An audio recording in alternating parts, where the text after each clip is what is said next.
Capítulo 42. Outra breve visita a Harley Street, em que Elinor recebeu as congratulações do irmão por sua viagem tão longa em direção a Barton sem qualquer despesa, e também porque o coronel Brandon, depois de um dia ou dois, iria acompanhá-las a Cleveland, e encerrou o convívio entre o irmão e as irmãs na cidade.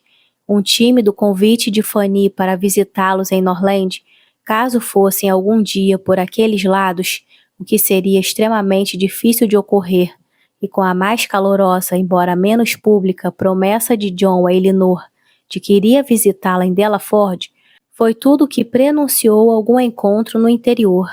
Divertiu-a observar que todos os seus amigos pareciam decididos a mandá-la para Delaford, lugar que dentre todos os outros ela jamais escolheria, agora pelo menos, para visitar ou no qual desejaria residir, pois não só era considerado seu futuro lar pelo irmão e pela senhora Jennings, mas mesmo Lucy, no momento da partida, lhe fez um insistente convite para que fosse visitá-la. No início de abril, e de manhã até demasiado cedo, os dois grupos partiram de suas respectivas casas para se encontrar como combinado na estrada. Por conveniência de Charlotte e da criança, a viagem devia durar mais de 2 dias, e o Sr. Palmer, viajando mais rapidamente com o coronel Brandon, iria encontrá-las em Cleveland logo depois de sua chegada. Marianne, que poucas horas de conforto havia tido em Londres, e ansiosa como estava havia muito por deixá-la, quando chegou o último momento, não conseguiu dizer adeus à casa em que tinha, pela última vez, acalentado suas esperanças e sua confiança em Willoughby, que agora estavam extintas para sempre, sem grande pesar. Nem podia deixar sem derramar muitas lágrimas a cidade em que Willoughby permanecia, ocupado com novos compromissos e novos esquemas dos quais ela não faria parte.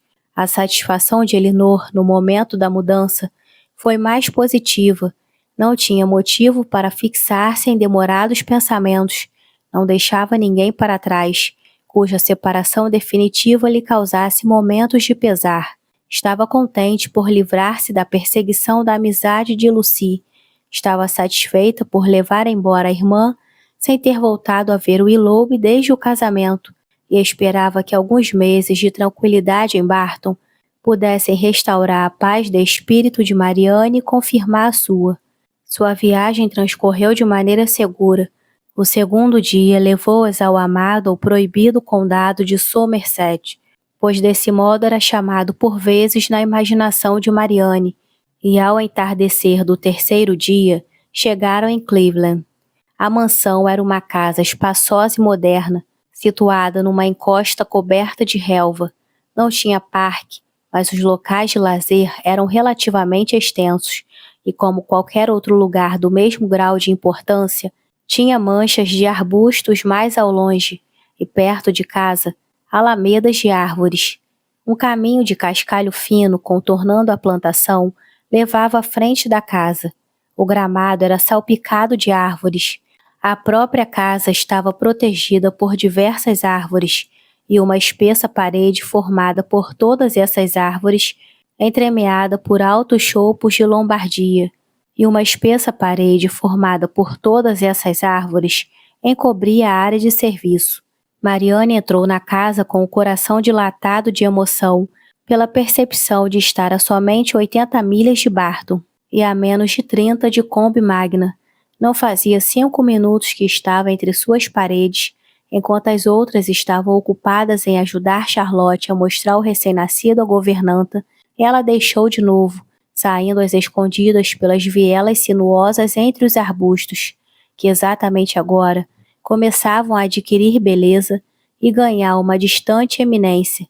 Ali, da réplica de um templo grego, seus olhos percorrendo um vasto trecho da paisagem a sudeste, pôde descansar ternamente na longínqua silhueta de colinas contra o horizonte e imaginar que de seus cumes se poderia vislumbrar Combe Magna.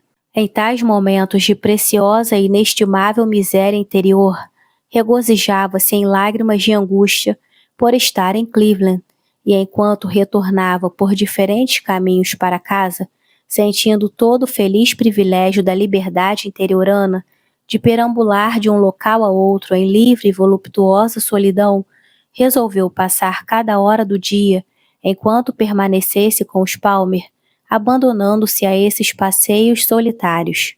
Regressou exatamente a tempo de reunir-se aos outros quando saíam da casa para uma excursão pelas proximidades da propriedade e passaram o resto da manhã descansando em torno do quintal, examinando as flores nos muros e ouvindo as lamentações do jardineiro contra as pragas. Vagueando pela estufa, onde a perda de suas plantas favoritas descuidadamente expostas e queimadas pelas contínuas geadas, arrancou uma risada de Charlotte, e visitando o aviário onde nas desapontadas esperanças de sua ajudante, por causa das galinhas que abandonavam seus ninhos, ou eram roubadas por uma raposa, ou pela rápida perda de uma ninhada promissora, ela encontrava novas fontes de alegria. A manhã estava bela e seca, e Marianne, com seu plano de sair, não contava com qualquer mudança de tempo durante sua estada em Cleveland. Com grande surpresa, portanto, viu-se impedida de sair de novo depois do jantar, por causa de uma forte chuva. Pretendia fazer uma caminhada na hora do crepúsculo até o templo grego, e talvez por todos os gramados, e uma tarde meramente fria ou úmida não haveria de detê-la, mas ante a chuva forte e contínua, nem mesmo ela podia imaginar um tempo seco e agradável para fazer a caminhada. O grupo era pequeno e as horas passavam lentamente. A senhora Palmer tinha criança, e a senhora Jennings sua tapeçaria. Falaram dos amigos que tinham deixado para trás, sugeriram encontros com a senhora Middleton e ficaram imaginando se o senhor Palmer e o coronel Brandon conseguiriam chegar muito além naquela noite. Elinor, embora pouco interessada nisso, acompanhava a conversa, e Marianne, que tinha destreza de encontrar o caminho da biblioteca em todas as casas, mesmo que as famílias em geral o proibissem, logo conseguiu um livro para ler. Nada estava faltando da parte da senhora Palmer que o constante e amigável bom humor pudesse fazer para que eles se sentissem inteiramente à vontade. A franqueza e a amabilidade de suas maneiras mais que compensavam sua falta de ponderação e elegância, que muitas vezes a mostravam falha nas formas de polidez. Sua bondade, recomendada por um rosto tão belo, era envolvente. Sua insensatez, embora evidente, não era desagradável, porque ela não era presunçosa. E Elinor poderia perdoar tudo, menos seu riso. Os dois cavalheiros chegaram no dia seguinte bem tarde para o jantar, permitindo uma agradável ampliação do grupo e uma bem-vinda variedade para suas conversas, que uma longa manhã da mesma chuva contínua havia reduzido em muito. Elinor havia se encontrado tão pouco com o Sr. Palmer, e nesse ponto havia visto tamanha variedade de maneiras de tratar sua irmã e ela própria, que não sabia o que esperar do tratamento dispensado à própria família. Achou, contudo, perfeito cavalheiro em seu comportamento para com as visitas, e só ocasionalmente rude com a esposa e a sogra. Julgava-o à altura para ser um companheiro agradável, e só o impedia de ser sempre assim, sua grande tendência de imaginar-se superior às pessoas em geral, do mesmo modo que se sentia superior à senhora Jennings e a Charlotte. Quanto ao restante de seu caráter e hábitos, era marcado, tanto quanto Elinor pôde perceber, por traços de todo comuns a seu sexo e idade. Era educado ao comer, mas não era pontual, orgulhoso de seu filho, embora afetasse fazer pouco caso dele. Perdia as manhãs no bilhar, que deviam ser dedicadas aos negócios. Apesar de tudo, ela gostava dele, e acima de tudo, bem mais do que teria esperado, e em seu íntimo não se lamentava por não poder gostar mais ainda dele. Não lamentava ser levada pela observação de seu epicurismo, de seu egoísmo e de sua vaidade, a reavivar com complacência a lembrança do temperamento generoso, gosto simples e sentimentos modestos de Edward. De Edward, ou pelo menos de alguns de seus interesses, ela recebeu agora informações por meio do coronel Brandon, que havia estado ultimamente em casa e que, tratando-a como se fosse a desinteressada amiga do Sr. Ferris, e sua bondosa confidente falou-lhe muitas coisas sobre o padroado de Delaford, descreveu suas deficiências e disse-lhe o que ele próprio pretendia fazer para solucioná-las.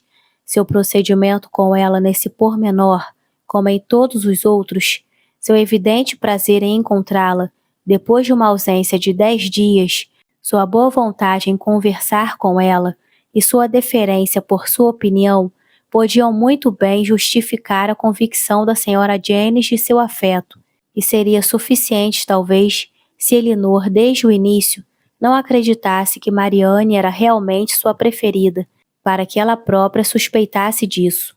Mas como estavam as coisas, tal ideia dificilmente lhe entraria na cabeça, a não ser por sugestão da senhora Jennings, e ela não podia deixar de acreditar que ela própria era a melhor observadora das duas. Observava os olhos dele, enquanto a senhora Jennings só espiava seu comportamento. Enquanto os olhares dele eram de ansiosa preocupação com os sentimentos de Mariane, na cabeça e na garganta da própria Mariane começava um forte resfriado, que, não lhe permitindo expressar-se por palavras, escapava inteiramente à observação da última senhora, mas ela podia ver nos olhos dele os intensos sentimentos e o alarme supérfluo de um apaixonado. 2 agradáveis caminhadas no crepúsculo no 3º e 4º dia de sua permanência na casa, não somente pelas trilhas de pedregulho seco entre os arbustos, mas por todos os gramados e especialmente em suas partes mais distantes, onde prevalecia algo mais silvestre que no resto, onde as árvores eram mais antigas e a grama mais alta e úmida, aliadas ainda à maior imprudência de ficar com sapatos e meias molhados, tinham provocado em Mariane um resfriado tão violento, embora visto com descaso, ou mesmo negado por 1 ou 2 dias, se intensificou com crescentes sofrimentos, despertando a preocupação de todos e dela própria. Choveram receitas de todos os lados, e como de costume todas recusadas, embora abatida e febril, com dores nos membros, tosse e a garganta inflamada, uma boa noite de repouso deveria curá-la inteiramente, e foi com dificuldade que Elinor conseguiu convencê-la a deitar-se, a tomar 1 ou 2 remédios mais corriqueiros.